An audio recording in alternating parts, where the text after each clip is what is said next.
Now, an Iranian news agency is making some other accusations about the U.S., and they're interesting. The Washington Post writes FARS, which describes itself as Iran's leading independent news agency, claims documents leaked by Edward Snowden provide, quote, incontrovertible proof that an alien or extraterrestrial intelligence agenda is driving U.S. domestic and international policy.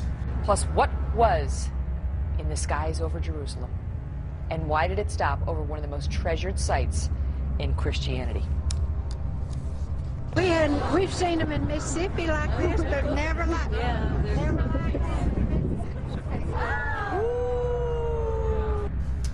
UFOs have been the stuff of conspiracy theorists for decades, often mocked for talking about it, but maybe they shouldn't be mocked. Commander David Fravor spent 18 years as a naval aviator pilot. In 2004, he had an unforgettable encounter with an aircraft he said was defying the laws of physics. Dude, this is a fucking drone, bro. There's a whole fleet of them. Look on the SA. My gosh.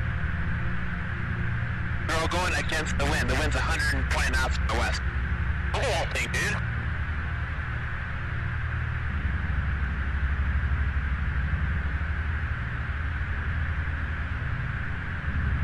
That's not our LNS, though, is it? It's not. That is an LNS, dude.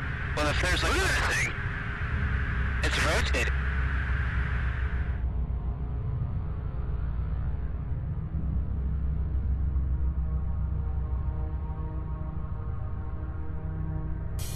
Thanks a lot for coming on tonight. Tell us what you saw. Well, we had launched on a routine training mission. When we joined up, we were told that the event was going to be canceled, and then we have real-world tasking, and we were sent out to the west. Now, take in mind that this has taken place about 100 miles southwest of San Diego, between San Diego and Ensenada, Mexico. Yep. On a clear, perfect day, blue waters. We get out to the spot where they tell us it's at. We start looking around, and both airplanes see a disturbance in the water and a white 40-foot long tic-tac shaped object just hovering above the water, going forward, back, left, right. There's no rotor wash, there's no wings, nothing. So as we drive around in a clockwise flow, we get to about the 9 o'clock position, and I said, well, I'm going to go down and check it out, and the other jet is going to stay high. So as we go down, when we get to the 12 o'clock position, it starts to mirror us. So it's in a clockwise flow, and it's on the opposite side of the circle from us. And we continue this. It's in a climb, we're in a descent. We're getting a great look at it. This whole thing takes about probably up to 5 minutes from the time we show up. I get over to the 8 o'clock position. It's at about the 2 o'clock position, and I decide I'm going to go and see what it is, and it's about 2,000 feet below me. And I cut across the circle, and as I get within about a half mile of it, it rapidly accelerates to the south in about 2 seconds and disappears. What would you estimate the speed? Oh, well above supersonic. It like a bullet out of a gun, it took off. So from what you know about aerodynamics, mechanics, physics, should this be possible, what you saw?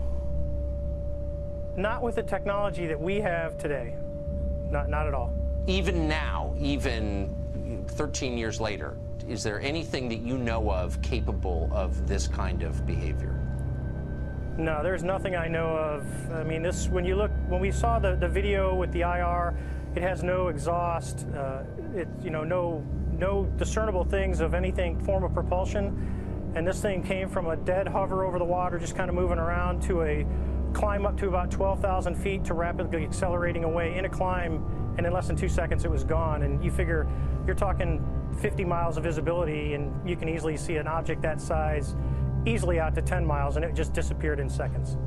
What would be the effects on a human pilot of the G-forces involved in that altitude change? Well, the altitude wouldn't be bad. It would be the acceleration of the object. That's right. Honestly, I wanted to fly it. Yeah, but, I bet. Talking to some physicists, they don't think the human body could handle that kind of force with that acceleration. It doesn't sound like the human body could. So bottom line, what do you think this was? I believe, as do the other folks that were on the flight when we visually saw it, that it was something not from this world. When presumably you expressed that belief to your superiors, what did they say? Actually, we caught a lot of grief getting back to the boat, and it got passed off as an event that no one could explain. Now, keep in mind, they had been tracking these for 2 weeks prior to us seeing it, and this was the first time that manned airplanes had been airborne when the objects appeared.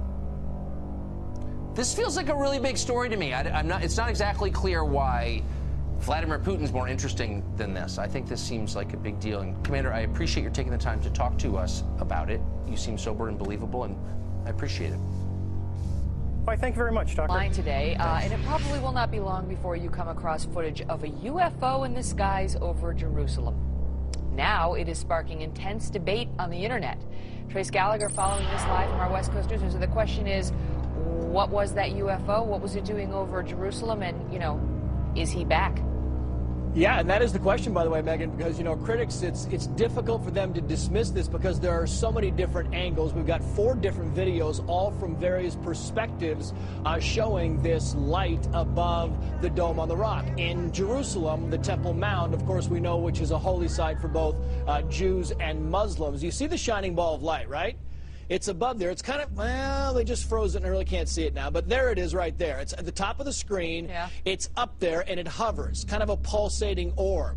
And then hold on here because this thing starts going down right toward, you see it there, going down toward the Dome of the Rock and the Temple Mount. And then it stops. And it hovers there for a while. It kind of sits there, and then all of a sudden it shoots straight back up into the air. Whoa. Now, experts say this would be kind of an indication this is an unmanned. There it is. You saw it right there. It shot straight back up in the air. Yeah. It's kind of hard to see, but it shot up in the air, and the experts think that, you know, it's an unmanned vehicle, they believe. It could be a drone, but they do not know of anything like this in these.